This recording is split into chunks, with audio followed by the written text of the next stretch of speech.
गौतम बुद्ध ने कहा, I can't forgive you. जैसे ये कहा, जो बैठे हुए सब फॉलोअर्स थे वो एकदम शांत हो गए कि मतलब गौतम बुद्ध जी को गुस्सा आ गया कि वो माफ नहीं कर सकते।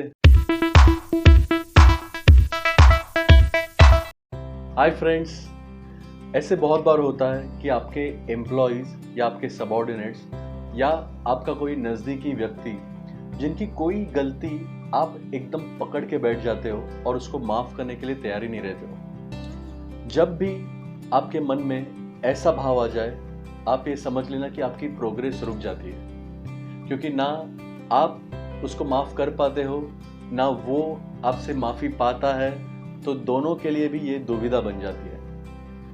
So most of the times when you are under such situations, you realize that you are actually not making any progress. So I am going to tell you a soulful story which will help you to move ahead in life. So this was Gautam Buddha era and there was a businessman.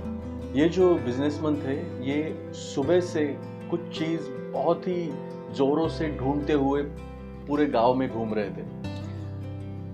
उन्होंने market में देखा, उन्होंने मंदिरों में देखा, सब जगह पे वो ढूंढते ढूंढते जा रहे थे। ढूंढते ढूंढते वो गौतम बुद्ध जी के आश्रम में पहुंच गए। वहाँ पे आके जो बैठे हुए लोग हैं, वहाँ पे गौतम बुद्ध जी बैठ के अपना प्रवचन कर रहे हैं, लोग बैठे हुए हैं। ये लोगों में ढूंढते ढूंढते गए, उनको वो चीज़ दिख गई जो वो सुबह से ढूंढ रहे थे, और वो थी इनका लड़का।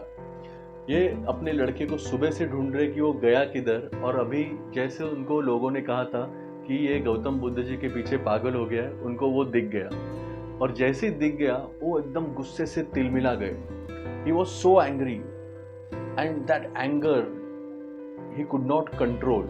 So he went up to the Gautam Buddha and he wanted to say many things, but he could not because of that anger, and he did a thing which nobody should do, and he spat on Gautam Buddha.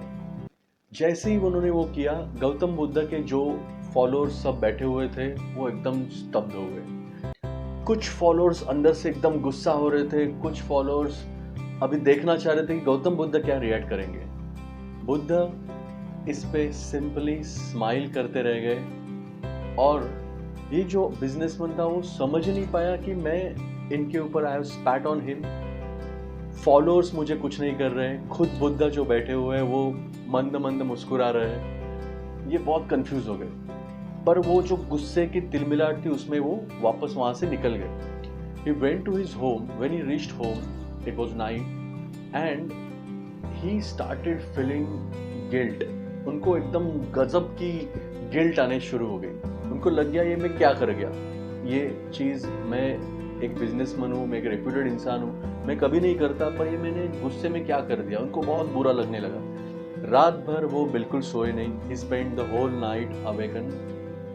सुबह जैसे हो गई, वो वापस गौतम बुद्ध जी के आश्रम में गए। गौतम बुद्ध वहाँ पे बैठे हैं, उनके सब फॉलोअर्स बैठे हुए हैं। ये उनके पैरों में गिर गए और गिर के he started begging for his pardon. वो माफ़ी मांगते रहे, और उन्होंने देखा तो गौतम बुद्ध मंद मंद मुस्कुरा रहे। तो उन्होंने कहा कि मैंने कल जो किया, I spat on your face, I am extremely sorry for that and please forgive me. Gautam Buddha ने कहा, आई कांट फॉरगिव यू। जैसे ये कहा, जो बैठे हुए सब फॉलोअर्स थे वो एकदम शांत हो गए कि मतलब गौतम बुद्ध जी को गुस्सा आ गया कि वो माफ नहीं कर सकते। गौतम बुद्ध जी जो आज तक सबको बता रहे थे कि यू शुड फॉरगिव पीपल, आज तक अपने आश्रम में उन्होंने कभी किसी का पास्ट बिना देखे अंदर एंट्री दी थी, वो आज इतना गुस्सा हो गए। So people really got confuse कि अभी क्या हो गया। On this businessman also got confuse. उसको लगा कि शायद इन्होंने मुझे पहचाना नहीं, तो उसने कह दिया कि मैं वही हूँ कल का आदमी who spat on your face, I am really sorry for that.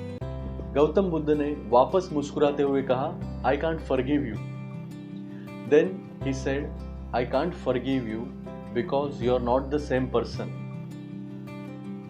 He said, the person who spat on my face after the guilt doesn't remain the same person.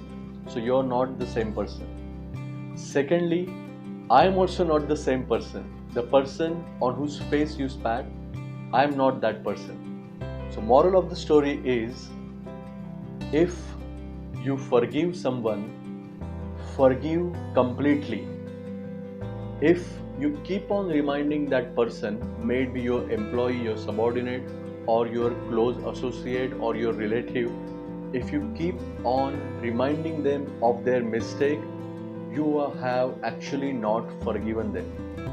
अगर आप बार बार उसकी गलतियां उसको याद दिला रहे हो तो आपने उसको माफ़ किया ही नहीं, और जब तक आप उसको माफ़ नहीं करोगे आप दोनों भी आगे बढ़ नहीं पाओगे. So always remember, you keep on changing. You are not the same person who was yesterday. So please understand that the other person is also not the same person who was he yesterday, because he had gone through a process of guilt.